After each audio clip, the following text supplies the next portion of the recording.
Hello student, welcome to simply GS. आज अपन बात करने वाले program ascending ASCENDING ascending order और DESCENDING डिसेंडिंग ऑर्डर। जैसे अपन करेंगे क्या इसमें सबसे पहले अपन एक आउटपुट को इमेजिन करते हैं। तो आउटपुट को इमेजिन करें तो अपनी स्क्रीन पे सबसे पहले इनपुट कराने के लिए अपन 3 नंबर मांगेंगे यूजर से। 3 नंबर जैसे मान के चलिए अपन ने 3 वेरिएबल बनाए A B C। इसके अंदर एक वैल्यू आएगी, इसके अंदर एक वैल्यू आएगी, इसके अंदर एक वैल्यू आएगी। वो वैल्यू मान के चलिए वैल्यू आई 3, इसके यहाँ पे 5 डाली, ये यूजर ने वैल्यू यहाँ पे इनपुट करी। असेंडिंग ऑर्डर क्या होता है और डिसेंडिंग ऑर्डर क्या होता है? जैसे असेंडिंग क्या होता है, बढ़ते क्रम, सबसे पहले छोटा फिर उससे बड़ा फिर उससे बड़ा। डिसेंडिंग ऑर्डर क्या होता है, पहले सबसे बड़ा फिर उससे छोटा फिर उससे छोटा। ये अपना असेंडिंग और डिसेंडिंग ऑर्डर होता है। ठीक है, अब ऐसे इसको अपन निकालने के लिए इसके लॉजिक को पहले समझना पड़ेगा। क्या करना पड़ेगा, इसके अपन को लॉजिक को पहले समझना पड़ेगा। सबसे पहले अपन इसको मिटाते हैं। इसके लॉजिक को समझने के लिए सबसे पहले अपन को क्या करना पड़ेगा, सबसे पहले मैं इसको थोड़ा सा यहाँ पे अलग बनाता हूँ जिससे अब क्लियर हो सके। ए बी और सी की वैल्यू अपने पास है। ठीक है, तो सबसे पहले अपन क्या कंडीशन लगाएंगे, सबसे पहले अपन लगाएंगे ए की वैल्यू अगर बी से बड़ी है और एंड ऑपरेटर का यूज करेंगे, ए की वैल्यू सी से भी बड़ी है। तो इस कंडीशन में क्या हो जाएगी कि ए की वैल्यू सबसे बड़ी हो गई। अब ए की वैल्यू सबसे बड़ी हो गई, अब एक इफ एल्स इफ वाला ब्लॉक लगाएंगे, इसके अंदर अपन इसको लेके जाएंगे। ए की वैल्यू यहाँ पे सबसे बड़ी हो चुकी है। ठीक है, अब इसके बाद बचा कौन सा, बी और सी। अगर बी वाला अगर सी से बड़ा है, इसके अंदर क्या लगाएंगे कि अगर बी वाला सी से बड़ा है, बी वाला सी से अगर बड़ा है तो इसका मतलब क्या होगा कि ए सबसे बड़ा, उससे बड़ा बी, उससे छोटा बी, फिर उसके बाद सी। तो यानी कि अब इसके बाद एस्केंडिंग जो ESC से रिप्रेजेंट कर रहा हूँ, जो एस्केंडिंग ऑर्डर बनेगा वो क्या बनेगा, वो बन जाएगा सी बी ए। एस्केंडिंग ऑर्डर क्या होता है कि सबसे पहले छोटा फिर बड़ा फिर बड़ा।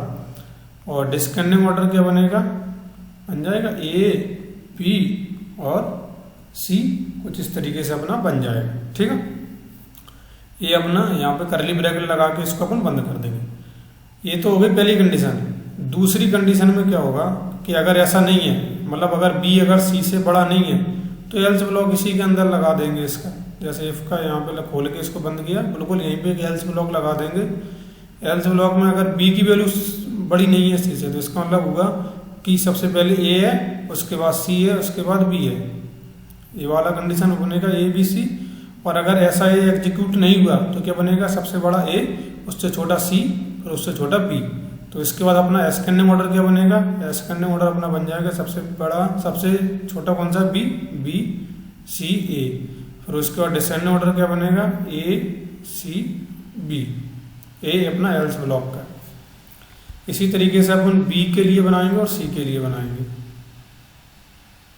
किस तरीके से बनाएंगे, बिल्कुल इसी तरीके जैसे अपन ने ये वाला ब्लॉक जहाँ खत्म होगा, जहाँ पे ये ब्लॉक खत्म होगा, उसके बाद अपन इफ लगाएंगे जिसके अंदर चेक करेंगे बी की वैल्यू अगर ए से भी बड़ी है और बी की वैल्यू अगर सी से भी बड़ी है, तो इस कंडीशन में क्या होगा, बी सबसे बड़ा हो जाएगा। बी सबसे बड़ा हो गया। अब इसके अंदर फिर से एक इफ वाला एक ब्लॉक लगाएंगे जिसके अंदर ए चेक करेंगे। अब वैल्यू बचेगी इसके बीच में, बी ए और सी के बीच में। बी अपना सबसे बड़ा हो चुका है। ठीक है, अब ए और सी के बीच में वैल्यू पड़ी। जैसे अगर ए अगर सी से बड़ा है, ए अगर सी से बड़ा है और ये चीज़ अगर सही होती है तो क्या बनेगा, बी फिर ए फिर सी बन जाएगा। और अगर ऐसा नहीं है तो क्या बनेगा, बी फिर सी फिर ए। तो ये चीज़ अपनी बी ब्लॉक के लिए बन गई कि बी अपना जब सबसे बड़ा होगा। इसी तरीके से अपन सी के लिए बनाएंगे। ठीक है, तो अपन सबसे पहले भी प्रोग्राम देखते हैं। एक बार जब प्रोग्राम का एग्जीक्यूशन देख लेंगे ना, तो उसके बाद और ज़्यादा क्लियरिटी आ जाएगी। और मैं हमेशा बोलता हूँ माइंड में क्लियरिटी होना प्रोग्रामिंग के लिए बहुत ज़्यादा ज़रूरी है। सीधे चलते हैं अपने VS कोड पे, बेसिक कोड लिखते हैं।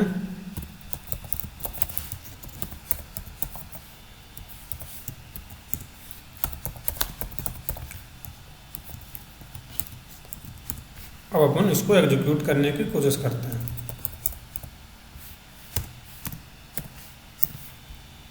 सबसे पहले क्या करेंगे, इंट ए बी और सी 3 वेरिएबल अपन ने डिक्लेयर किए। प्रिंट एफ लिखा, प्रिंट एफ से यूजर से बोला कि इंटर 3 नंबर, बस 3 नंबर इंटर कराने हैं, अब वो कुछ भी करा दो। अब स्कैन एफ लगाते हैं, स्कैन एफ लगाएंगे, क्या करेंगे %d और %d स्पेस के साथ लगाना है तो लगाओ, नहीं लगाना तो मत लगाओ, ये आपकी मर्जी है, लेकिन मेरी प्रेफरेंस रहती है कि लगाऊं, लेकिन फिर भी ठीक है, यहाँ पे मैंने छोड़ दिया है। और यहाँ पे एंड ए और यहाँ पे एंड बी और इसको एंड सी करके अपन इस तरीके से 3 इनपुट अपन ने यूजर से ले लिए। अब क्या करना है, अब पूरा इसके ऊपर लॉजिक अप्लाई करेंगे।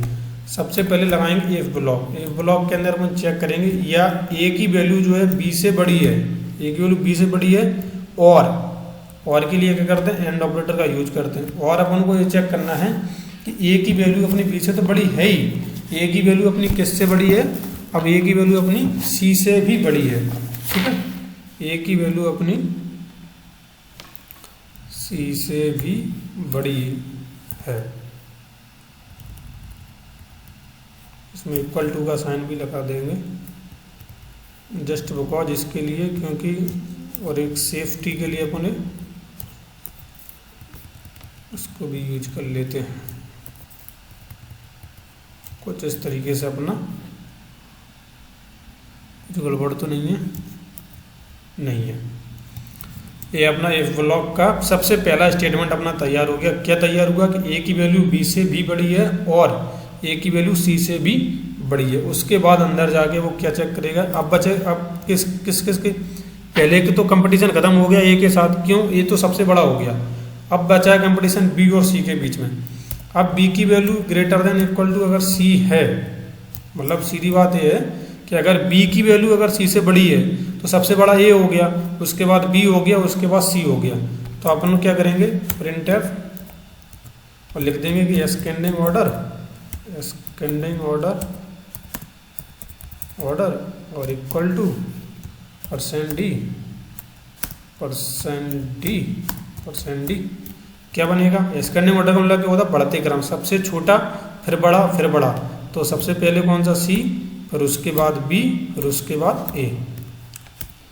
और इसी का अगर अपन बढ़ाएंगे डिस्केंडिंग ऑर्डर, क्या descending order, DESCENDING descending order equal to %d।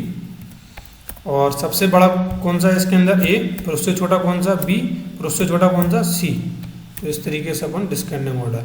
अगर ऐसा नहीं है, देखो ए तो सबसे बड़ा हो चुका है, बी इसमें सी से बड़ा था, तो अपन ने ये वाला असेंडिंग डिसेंडिंग ऑर्डर बना दिया। अगर ऐसा नहीं है तो एल्स कंडीशन क्या बन जाएगी, एल्स कंडीशन ये बनेगी कि बी तो उससे बड़ा है नहीं, तो इसका मतलब सी उससे बड़ा है। जब उससे सी बड़ा है तो अपना प्रिंट एफ लिख देंगे अपन, क्या, इसी को कॉपी करते हैं ऊपर वाले को, इतने एरिया को कॉपी करते हैं। ओह, ये क्या कर दिया, इसको करते हैं कॉपी और यहाँ पे करते हैं पेस्ट। देखो इसके ऊपर जो असेंडिंग ऑर्डर बनेगा वो क्या बनेगा, सबसे बड़ा कौन सा, सबसे बड़ा छोटा कौन सा इस बार, बी, फिर उससे बड़ा कौन सा, सी, फिर उससे बड़ा कौन सा, ए, ठीक है ना। बिल्कुल इसी तरीके से इसमें डिस्केंडिंग ऑर्डर कौन सा बनेगा, सबसे बड़ा कौन सा, ए, फिर उससे छोटा सी, फिर उससे छोटा बी। तो इस तरीके से जो है अपना डिसेंडिंग ऑर्डर बन जाएगा। ये तो अपना एक लूप कंप्लीट हो गया ए के लिए, जब ए अपना सबसे बड़ा है तब के लिए। अब एक और लगाएंगे, इफ नहीं लगाएंगे, अब एल सिफ लगाएंगे और एल सिफ में अपन चेक करेंगे इस बार बी की वैल्यू क्या greater than equal to A है, या मतलब और, सॉरी, एंड ऑपरेटर का यूज करेंगे। एंड ऑपरेटर का यूज करते अपन क्या लिखेंगे, और बी की वैल्यू को चेक करना है कि वो सी से भी बड़ी होनी चाहिए। ए से तो बड़ी है, ठीक है, उसने मान लिया कि ए से बड़ी है, लेकिन उसको सी से भी बड़ी है। अब वो ए और सी दोनों से बड़ी है, तो यहाँ पे क्या हो गया, यहाँ पे बी की वैल्यू सबसे बड़ी हो चुकी है। मैं यहाँ पे कमेंट करके लिखता जाता हूँ, if A is greater than B, C से जब बड़ा है तब ये वाला लूप चलेगा, मतलब ये वाला ब्लॉक चलेगा। और ये वाला कब चलेगा, ए वाला चलेगा if B is greater than A और सी से जब बड़ा है तब ये वाला लूप चलेगा। अब इसमें क्या होगा, इसमें मैं इतने को कॉपी कर रहा हूँ, कंट्रोल सी और कंट्रोल बी। देखो इसमें बी के बीच में तो कंपटीशन खत्म हो जाएगा, क्यों बी सबसे बड़ा है। अब कंपटीशन चलना है ए और सी के बीच में, यहाँ से पी की जगह ए करते हैं सबसे। और अगर ये चीज़ अगर एग्जीक्यूट होती है, मतलब ये वाला ब्लॉक अगर चलता है, ये अगर सी से बड़ा है तो इसमें क्या हो जाएगा, सबसे बड़ा कौन सा हो जाएगा बी, सबसे बड़ा कौन सा हो गया बी, उससे छोटा कौन सा होगा, उससे छोटा होगा ए और सबसे छोटा हो जाएगा कौन सा सी हो गया। तो ये अपना ए वाला एग्जीक्यूट होगा। और इसी तरीके डिस्केंडिंग ऑर्डर में क्या होता है, सबसे बड़ा पहले लिखा जाता है, और सबसे बड़ा कौन सा अपने पास बी और उसके बाद कौन सा ए, उसके बाद कौन सा है सी। तो इस तरीके से अपना इसका भी ऑर्डर बन गया। अब इसके अंदर भी अगर देखें बिल्कुल एस्केंडिंग ऑर्डर यानी कि बढ़ते क्रम। अब अगर ए अगर सी से बड़ा नहीं है तो इसका मतलब सी उससे बड़ा है, जब सी उससे बड़ा है तो सबसे बड़ा कौन, सबसे छोटा कौन सा हो गया ए, उसके बाद कौन सा सी, उसके बाद कौन सा बी। बिल्कुल इसी तरीके से इसमें हो जाएगा, सबसे बड़ा कौन सा है अपने पास, सबसे बड़ा है बी, उससे छोटा कौन सा है अभी, अब उससे छोटा ए है, नहीं उससे छोटा अपने पास अभी सी है, फिर उससे छोटा ए है। तो इस तरीके से जो है अपना बी वाला ब्लॉक भी कंप्लीट हो जाएगा। आई होप आपको अभी यहाँ तक का कोड समझ में आया होगा। मुझे नहीं लगता आपको कुछ ज़्यादा डिफरेंस या फिर ज़्यादा अंदर समझ में आ जाना चाहिए। सिर्फ यहाँ से अपन इस एल्स इफ को उठाते हैं, यहाँ से एल्स इफ को लेते हैं, एल्स इफ। देखो इसमें क्या होगा, इसमें अब सी की कंडीशन होगी, सी की value greater than equal to A है,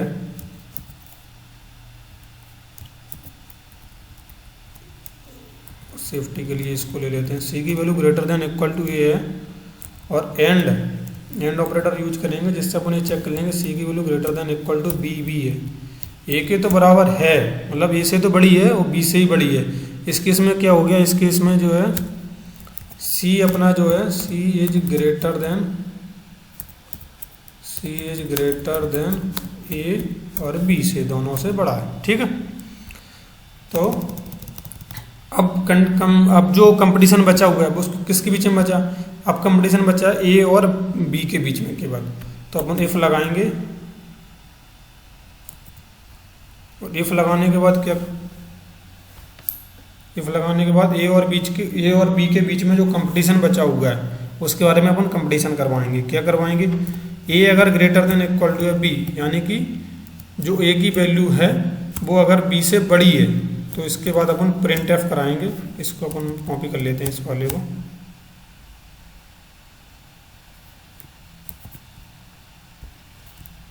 दो। अब यहाँ पे सबसे बड़ा कौन सा है सी, ए अगर बी से बड़ा है तो उससे छोटा ए हो जाएगा, ठीक है। तो इसके बाद कौन सा आएगा अभी सी, फिर ए, फिर बी। एस्केंडिंग ऑर्डर पहले सबसे छोटा आना है यहाँ पे, है ना। सबसे छोटा कौन सा हो गया बी, सबसे उससे बड़ा ए, उससे बड़ा सी।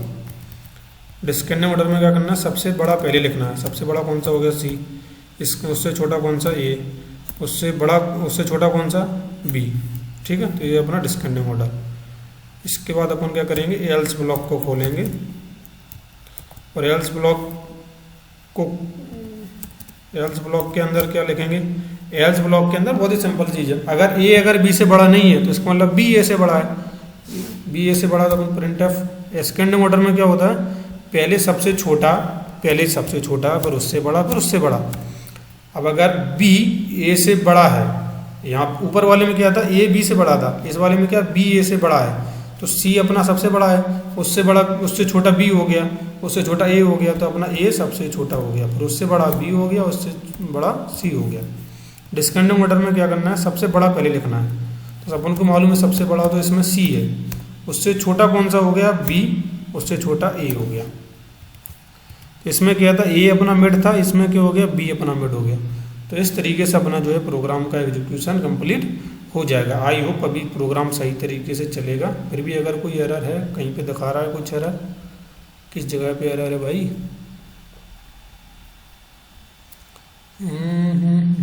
बोल बोल तो रहा है एरर, लेकिन चला के देखते हैं, अगर बताएगा एरर तो देख लेंगे।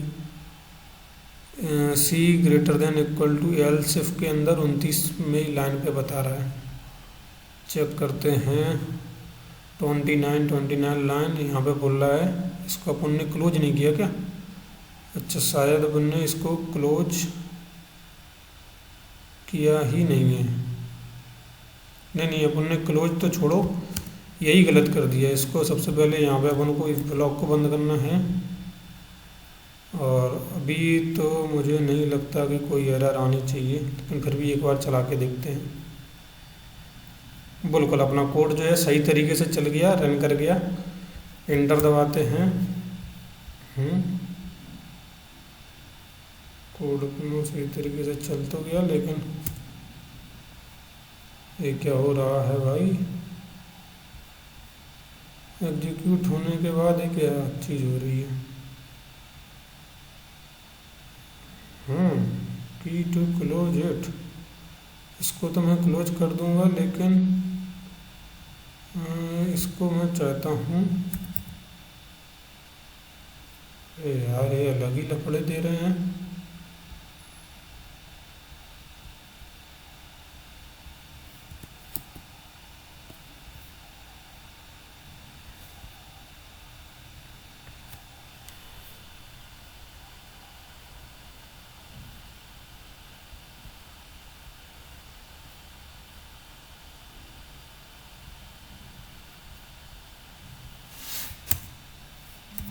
वही तो मैंने कहा यार, इंटर 3 नंबर अपन क्या करेंगे, 4, 5 और 6 को इंटर किया अपन ने। एस्केंडिंग यहाँ पे अपन ध्यान दें, अगर आपको होगा जो अपन ने दिया है कि पहले एक स्पेस को अपन ने ले लिया था, इसको ऐसा करना पड़ेगा और इसको अपन दोबारा रन करना पड़ेगा। और इस तरीके से प्रोग्राम तो सही बना है, मेरे को अंदाजा है इस बात का। Inter 3 number 4, 5, 6। अभी देखते हैं कैसे गलत आता। देखो एस्केंडिंग ऑर्डर का आया 4, 5, 6 और डिस्केंडिंग ऑर्डर का आया 6, 5, 4, यानी कि बिल्कुल अपना सही आया। लेकिन एक बार फिर से देते हैं, एंटर करते हैं, क्या करते हैं 5, 6, 4। इस बार पूरा अपन ने मतलब कुछ भी दे दिया अपन ने। तो आप देखना है क्या ये देता है, बिल्कुल देता है। एस्केंडिंग ऑर्डर 4, 5, 6, डिस्केंडिंग ऑर्डर 6, 5, 4। तो अपना प्रोग्राम पूरी तरीके से सही बन चुका है, मतलब अपने को कोई दिक्कत नहीं है। अब आप क्या करना, इस प्रोग्राम को आप नोट करने के लिए सबसे पहले कंट्रोल माइनस करके इसको नोट करने लायक बना देता हूँ। बराबर दिख रहा होगा आई होप। अभी तो दिखाई देना चाहिए यार। ऊपर का तो आपको समझ में आ रहा होगा कि ऊपर की जो बेसिक कोड है वो लिखा जाता है। और देखो सबसे पहले hash include studio int main, और उसके बाद अपन उसको खोलो ब्रैकेट को, ब्रैकेट खोलने के बाद इंट एबीसी। इसके बाद इस पूरा लॉजिक का खेल है इसके बीच में। आखिरी में लगाना मत भूलना, इसमें हो सकता है कि कोड थोड़ा कम दिखाई दे रहा है, लेकिन कंट्रोल और माइनस करूँ तो आप पूरा कोड दिखाई देगा। आप लोगों को पता नहीं विजुअल हो रहा है कि नहीं सही से, लेकिन फिर भी मैंने कोशिश करी है कि एक से एक पूरा कोड आपको समझा सकूँ मैं। तो आई होप आपको वीडियो पसंद आई होगी। वीडियो पसंद आई है वीडियो को लाइक करें, चैनल को सब्सक्राइब करें। और सभी प्रोग्राम आपको सीखे तो सभी प्रोग्राम मिलेंगे ही मिलेंगे। अगर किसी प्रोग्राम छूट जाता है या फिर मैं नहीं बना पाता हूँ उसको अभी इस समय, तो आप मुझे मेरे इंस्टाग्राम पे मैसेज कर सकते हैं, तो उस प्रोग्राम की वीडियो को पर्सनल आपको भेजी जाएगी। ठीक है, तो अपन मिलते हैं अगली वीडियो में। जब तक के लिए thank you for watching this video.